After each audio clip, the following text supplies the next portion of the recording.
parlamentario de Morena para presentar una iniciativa con proyecto de decreto por el que se reforman y adicionan los artículos 85, 223 y 223 bis del Código Penal Federal en materia de peculado. Solicito active su dispositivo la senadora Nancy Sánchez. Gracias, presidente. Con su venia, buenas tardes.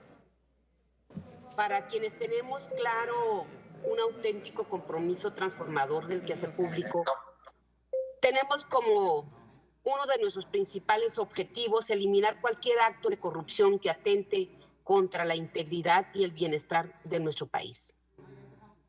Con actos decididos de la actual administración, a diciembre del año pasado, se reportó que el gobierno federal logró obtener ahorros por más de 1.5 billones de pesos, únicamente por combate a la corrupción, equiparable a una cuarta parte del presupuesto anual o lo equivalente a 10 veces el presupuesto de salud 2021.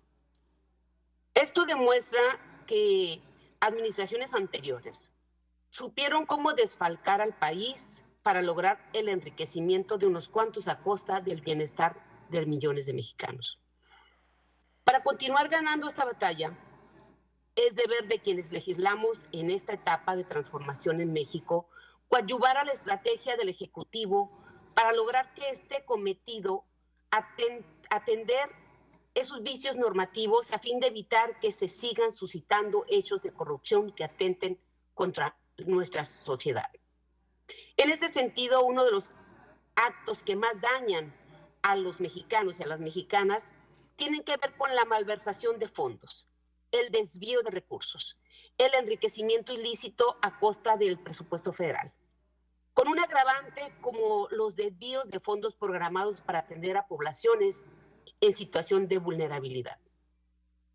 No deben de repetirse casos tan conocidos como el del gobernador priista de Veracruz, Javier Duarte Ochoa, y su esposa Karime Macías, quienes lograron acumular cerca de 223 millones de pesos a través de operaciones trianguladas con empresas fantasmas.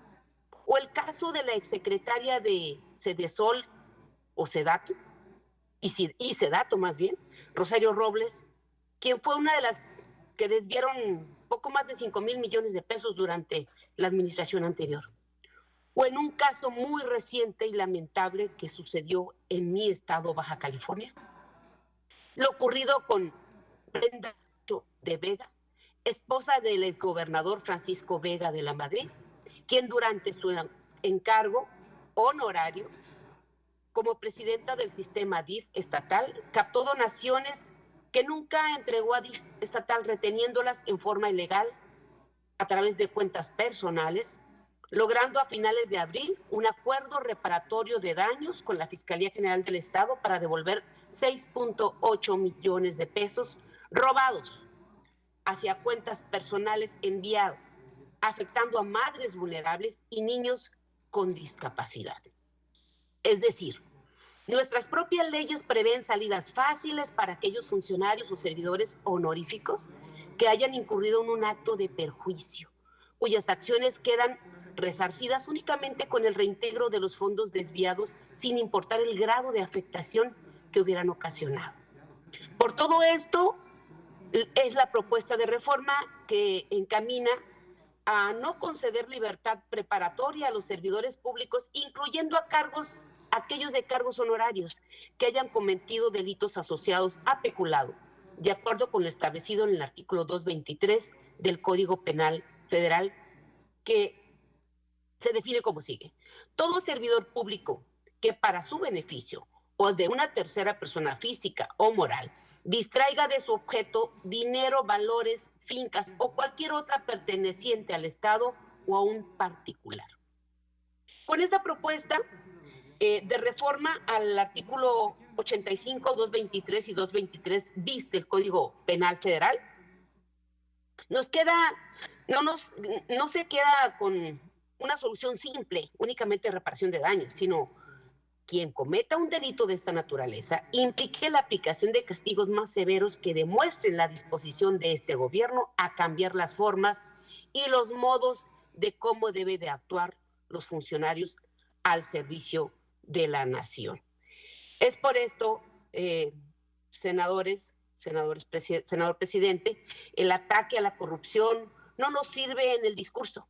Tenemos que aplicarlo donde en realidad constituya un dique contra la deshonestidad. Nuestra niñez, juventud, no tiene por qué ser rehenes de funcionarios carentes de escrúpulos y llenos de ambición. Un presupuesto blindado es una inversión protegida para suplir esas carencias. Como sociedad, cerramos el paso a la corrupción, no al peculado. Basta de simulación y de impunidad. Es cuanto, presidente. Muchas gracias, diputada. Se turna a las Comisiones Unidas de Justicia y de Estudios Legislativos, primera de la Cámara de Senadores.